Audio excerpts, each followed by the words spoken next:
Find you a mom that cares. Find you a mom that'll help you prank your friend by putting a little extra seed in his salad. Set. Yo, dude, that's a Dojin plot right there. What's up, people? Jack here. It's Juneteenth, and I can't get rid of this guy. It's kind of fitting because we're going to talk about your ancestors today, those who used to be worshipped. But yeah, for those who may be wondering why I'm wearing like a sort of dashiki here, it's because it's a kind of special day. And for those who are going to ask, but Jack, you're European and African, how do you relate to the plight of African Americans? Slavery has not... Like, seriously, it's not a thing that we usually celebrate, but I've kind of started to do that with some of my African American friends. It's a great thing, it's a great day, but I ain't praying for shit. I'm not praying to any god for having freed the slaves. It was on the backs of people, which is kind of ironic because today we're going to talk about some gods who require prayer all the freaking time. I'm of course talking about Pharaoh, a review by SsethTzeentach of this game. I don't know anything about this actually. I've seen some covers of it, some places here and there, but I'm not sure what it's about actually, so let us just jump into it. Hey people, Seth here. Are you tired of the stressful world of modern video games? Do you want something a little more relaxing? Well, this isn't the game for you, Seth, because it's been 5 time. minutes since you checked the religion tab, and Osiris, to put it lightly, is quite upset. Better build a dozen shrines and beg forgiveness. Get cursed anyway. Lose all your crops. Go into an endless feedback loop of famine, which leads to emigration, which leads to more famine. Because once you start the cycle, you don't have enough workers to stop it. Go into debt. Pay interest on your debt. Go bankrupt. Refuse to give up. Rebuild your finances. Rebuild your faith. Rebuild your city. And then learn about the interesting life cycle of grasshoppers, which, at a certain population density, pump huge amounts of serotonin and transform into locusts. Motherfucking Lose locust. all your crops, destroying everything. Quit the game, and swear you'll never play again. Welcome to Pharaoh. Released 20 years ago by Impressions Games, Pharaoh is considered as one of the most developed, functional, and unforgiving of city builders. To play, you need to rename your music folder and manually play the music on shuffle and repeat, because otherwise it's gonna crash in 5 minutes. Otherwise, it runs pretty damn good on modern spyware. It doesn't use many resources, so I can focus my CPU cycles into sending my personal information to the CCP. To play the actual game, you need to make a family line, a dynasty to follow and develop across the historical progression of the campaign, from the earliest foundations of civilization on the Nile Valley to the triumphant heights of its golden age. It's a lot of fun. It's also deceptively simple and quickly ramps up in difficulty and complexity until any faith you ever had in your city planning abilities are completely wiped out. Oh no. Oh, god damn it, economics in a video game. The thing is, I've never been good at economics in games. I think that the closest thing that I've ever came to that was in City Skylines, but then again, City Skylines is special, and also the Dyson Sphere game, and yeah, that one was kind of lame. I'm sorry to any fans of it.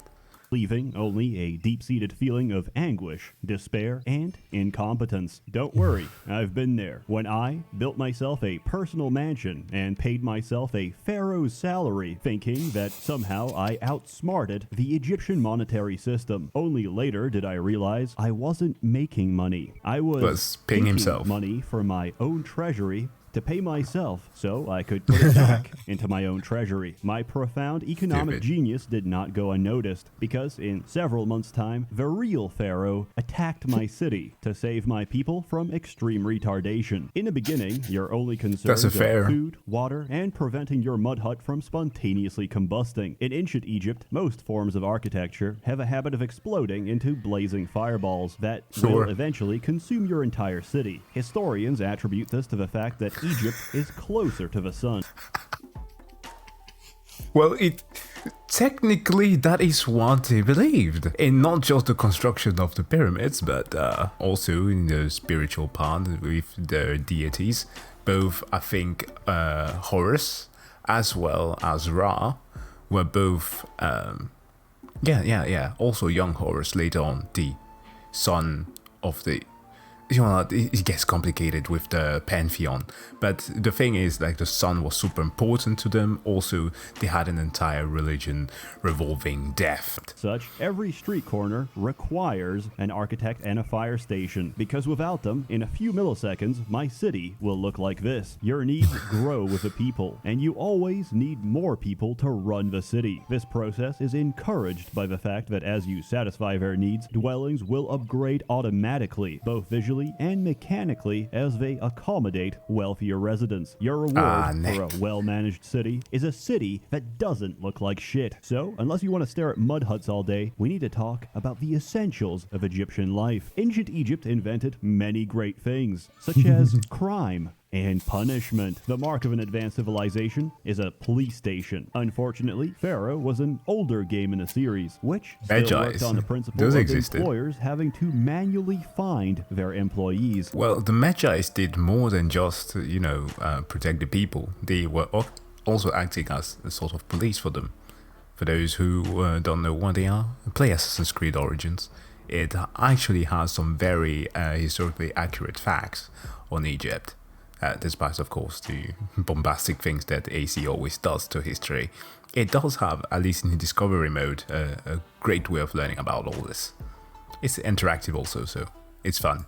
This means they have to walk out, and if they don't find any housing, they can't access the labor pool. In the residential sector, this is no problem. In the industrial sector, I don't have an easy way of saying this, but I am compelled by the mechanics of the game to form a ghetto. Yes, there's more ethical ways to reach the workforce, but it's far easier and more convenient for me to simply gentrify the population center. But of course. After all, what do they have to complain about? Jobs are plentiful, taxation is fair, and undisclosed income will be recovered one way or another back to the better part of a city. One of the most central parts of life in ancient Egypt was religion. Each city recognizes a number of different gods, and they demand...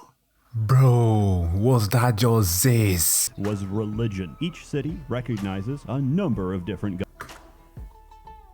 Anybody who's ever been, who entered the gym in the early 2000s, let's just say 2010s, knew of this guy. He made bodybuilding fun. Unfortunately, he died. I'm not too sure if it was due to his abuse of gear, but he was a fun dude.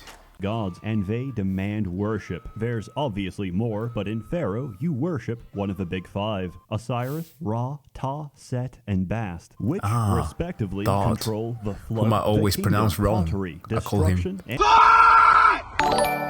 and secondary toxoplasmosis transmitted by your cat. Make them happy, and you'll get a blessing. That usually helps your city. You not giving me anything, understood? He is so confused right now. So just to clarify, my cat acts more like a dog than any other creature that I've ever encountered. So the more you know. Your city, unless it's a blessing from Ta. Don't worry, mortal, I've resupplied your workshops. What's that? You don't have a weaver, jeweler, or shipmaker? Well, then, shit. My work here is done. Oh, that's a nice but you didn't do anything. Exactly. I'm gonna fill it with clay. Appeasing the gods isn't easy. You'll need to develop OCD and check the religion tab every few seconds to see how long you have until the next meltdown. Gods have to be honored by throwing festivals as often as physically possible. You see, the only way to delay divine punishment is getting shit-faced and drinking copious amounts of alcohol. When you vomit, Osiris smiles. Don't be surprised. Ancient Egyptian mythology is very colorful, and I think that's best depicted in the Osiris myth. Most of my retelling comes from the Plutarch account, which has its own issues, but we largely had to piece this all together. Plutarch, for one, changed the Egyptian god into, like, while he Greekified a lot of them, gave them Greek names. Like, for example, Thoth, whom I mentioned before, he changed into Hermes. Kind of weird because they don't have the same function at all.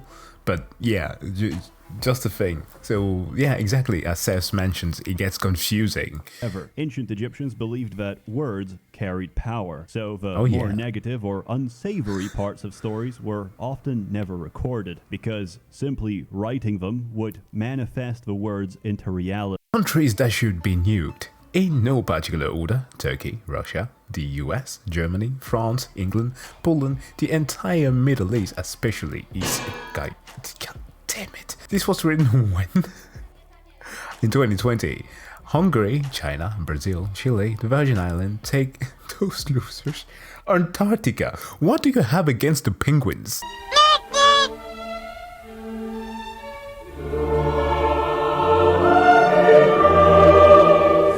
Anyway, goes like this. Osiris rules over Egypt. Seth didn't like that, so he invites him to a dinner party, during which he loudly proclaims there's a gift at the end. It's a chest, but he'll only give it to whoever fits inside. Every guest tries the chest, but none of them fit except Osiris. As he hops into the chest, Seth and his goons lock him inside, decapitate and dismember him into 42 pieces, and throw him downriver. Osiris's grieving wife Isis and his side hoe. Wait a minute.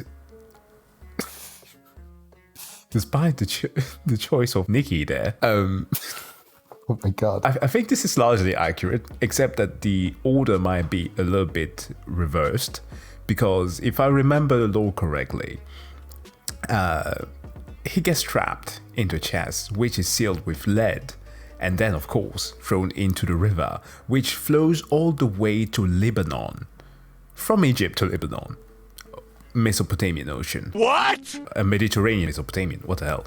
Anyways, when it arrives there, Isis here, whom is kind of sad because we have an ice cream here, or at least a brand that sells ice cream called Ease. It used to be called ISIS, but because of the association with the terror group, we no longer have that. But occasionally, like whenever they are late with the shippings, you still find the old ones. So he's kind of funny. But despite that, ISIS found his the chest or coffin that he was entrapped in, and wailed so much in tears that her cries killed every newborn. One could say that this is where the plague of the Old Testament was inspired from, but no, not quite. Then, of course, said dude, that being said, shows up, chops the chest, of course, in 40-something pieces, where Isis then only found 13, of which she then makes tombs of, well, except that she didn't find her phallus.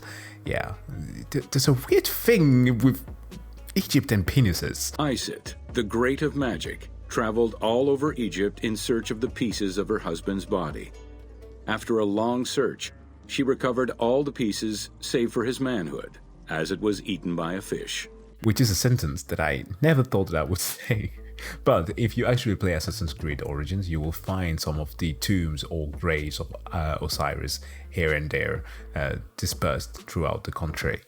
Nephis team up to find the missing pieces, including his dismembered penis. In one version, they find everything except his penis, which has, of course, been devoured by a fish. This may explain the lack of fish in ancient Egyptian diets, probably because, as far as they were concerned, they were dick eaters. Isis naturally asks Thoth, god of magic, to make him a new penis instead, the dimensions of which were never stated. At this point, they preserve the body, making him the first mummy. Then Isis posthumously bangs Osiris's undead body and gets knocked up. And I do believe that this is canonically how little Horus was born. And just to clarify, it is not the Warhammer 40k character. Knocked up. However, Osiris is incomplete, so he pieces out and goes on to become king of the afterlife. Isis gives birth in to one Osiris' timeline. son, Horus. In the meantime, Seth has usurped control of the kingdom. That is, until Horus grows up and challenges him for the throne of Egypt. This takes almost 80 years, during which they transform into hippos and bite the shit out of each other. Isis it's attempts to accurate. intervene and harpoon Seth, They could have but chosen, accidentally stabs her son instead. In a perfectly natural response to your mom accidentally harpooning you,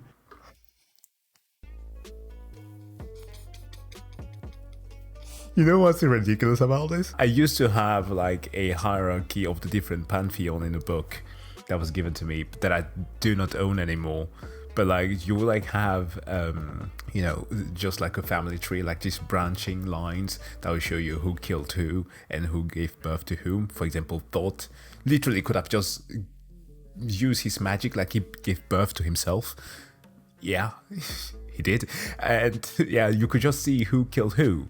And like, I never knew how that happened, but I'm just gonna take his word by it. He killed her afterwards. Horus decapitates his mother. Don't worry, it's not fatal, as Thoth steps in, slaps the stump, and replaces it with a head of a cow, which is why Isis is often depicted so. Anyway, where was I? Oh yeah, Set sexually assaults Horus. I mean, we went from dick-eating fish to this. Did you really think it would be safe for work just because it's Egypt? I like how he just decided to go with the worst timeline, because this part of the lore, or this darkest timeline, stemmed from the fact that Nephthys and Isis wept so hard that Ra heard their cries and helped them with the help of Anubis, I believe, who watches the underworld's path, made him whole again, that being Osiris, and made him king of the dead, which then followed suit. Right? But in the other timeline that is less bloody and less fallacy, since the pieces of Osiris were never found, he kept on being worshipped nonetheless, so giving him power still in the afterlife. Let me give you some context. Ancient Egyptians believed semen was a very potent substance. Oh in my other God. words, poison. Set I'm never eating inside Horus, Homan's which made mayo him again. physically ill and made Set a homosexual. Except no homo, because it's all about power dynamics. We never held hands. Whom is not equal to affection? I ain't gay. It's dominance. Dude. When your actions require the use of a Lagrangian operator, you don't goof. And mental gymnastics with these people. Horus survives because he caught the semen. With what? With his hands, of course. I imagine he just slapped it away. Then Isis straight up puts Horus's semen on lettuce. Man, don't judge, shit. okay? Find you a mom that cares. Find you a mom that'll help you prank your friend by putting a little extra seed in his salad. Set Yo, dude, that's a Dojin plot right there. consumes the cum cabbage and gets impregnated by his rival. Set You loses got the pranked, throne of bro. Egypt, and Horus takes his rightful place on the throne because, well, after eating another dude's nut, getting your own torn off, and tearing out his eyeballs only to proverbially give birth to them once again is kind of a low blow to your reputation. And that is the Osiris myth. And bet they never teach that shit in schools. It's also relevant because Pharaoh is seen as the physical incarnation of... Parents out there, get your kids, if you want to scar them, get them a book featuring the pantheon of the different deities. And like, in comparison to the Greek ones, Egypt is tame. Of Horus. But back to religion. The gods are fickle. There's You've also got China, local but deities, we don't and get you've there. got your patron god. Local deities need temples or they get pissed. If a local deity has more temples than another, the other one gets pissed. If the number of temples for each local deity and the patron god are identical, the patron god gets pissed. Satisfying the gods is a delicate balancing act of wasting all your money on temples, but never spending too little or too much that they get jealous and burn your city to the ground. Aside from the spiritual need for faith, your Fuck off. people have a physical need for entertainment. This is where being illiterate really hurts. If you haven't read tutorials, you'll know how to place the entertainers, but no idea how to place the venues. If it shows red, that's because your road is wrong. But how do you make it right? Well, as a child, I made every road shape possible until finally one of them snapped in place and became green. Once you've got that down, entertainment is sorted. Look at them.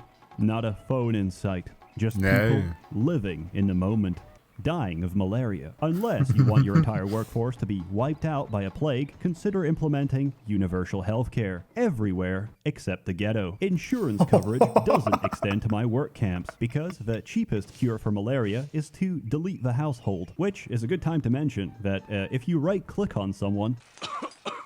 Oh, my stomach. Oh, Oh, my head. just like Command and Conquer, their eh? personal feelings about the city I can't find a place to live. at any given time. I've been kicked out of my home and through no fault of my own. Advance fervor, and your people will demand more. Pottery, beer, recreation, education, a working legal system to complain about the state of police brutality. And if you give them enough of these goods and services, they'll turn into nobles. Say goodbye to half your workforce, because these guys don't do heavy labor, but their estates are better not educate the folks. absolutely beautiful. Pharaoh was a very aesthetic game, and it still is. It looks like You've it. got a lot of options for beautification, from plazas to gardens to statues. You can choose and rotate by pressing the R key. Primarily, you're going to use them to inflate property values, but there's also another lesser-known purpose to statues, dealing with wild animals. Normally, the only response to an animal fatality is police brutality. If an animal is not beaten, a citizen gets eaten. However, you can block off predators by surrounding them with several dozen statues, pickle-stick of course. statues. This method only applies to members of the animal kingdom, which doesn't include water demons. Do you know how many police officers it takes to kill one hippopotamus? I tested this. I lose 5 men for every hippo. And yeah, the reason as to why I will presume that the gods turned into hippos in the story is because these are the most deadly thing that they have in that area. Like hippopotamuses, hippos. Neck can run at 48 kilometers per hour. Send in the army, but then they run to water and toggle God mode. I've learned to accept that there's nothing I can do about this, except increase the music volume to try and drown out the screaming. With development comes prosperity. Trade is an essential component of any city, and without profitable exports, you're going to run out of money. Don't worry, if this happens, Pharaoh will send you a stimulus check, because he's literally printing his own money. I recommend declaring bankruptcy at least once each mission. Hey, it's free money, and I'm gonna take it. Anyway, each city can only make certain goods. Everything else, you're gonna have to import. Not only that, but your neighbors and the Pharaoh himself might make requests of your city. On paper, it's a gift. In reality, it's an obligation. Oh, absolute extortion. When we had a famine, then forget about trading, because my people are dead. You know those blocks of sandstone you never delivered? They're still missing from my pyramid. And if you don't meet the second deadline, your shoulders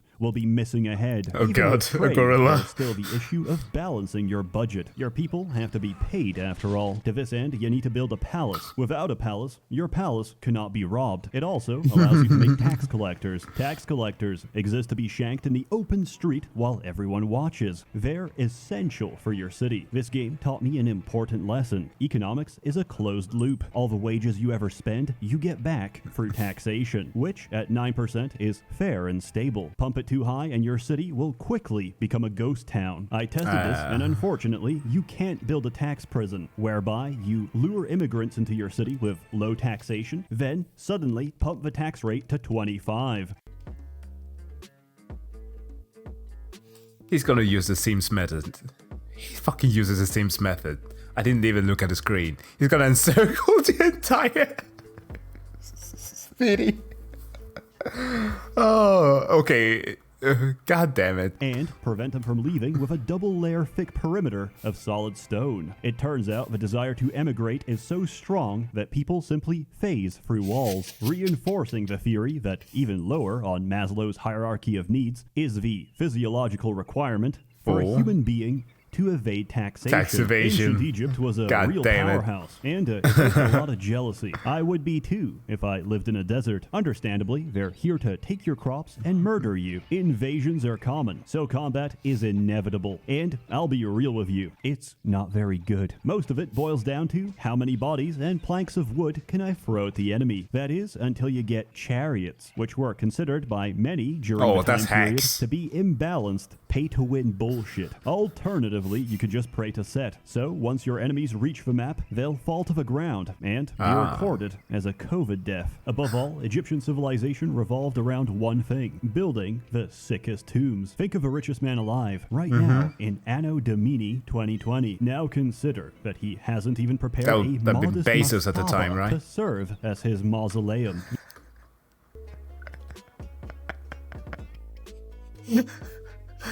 By the way, mastaba in Arabic, that's literally translated to bench of mud. So yeah, those things were like and tombs made of mud stones. The ancient Egyptians believed that the afterlife was a complicated affair. First you die, then you're judged. You tell the gods the 42 sins you haven't committed, and your heart is weighed against a feather. Then you can become really OP. Balance. It's all metaphorical, and essentially, live a bad life, and your heart is devoured. Live a good life, and you get to go on to the field of reeds, where everyone, regardless of status, gets the same patch of farmland. To put it simply, communism is socialism. Heaven. That's why Egyptians often buried food.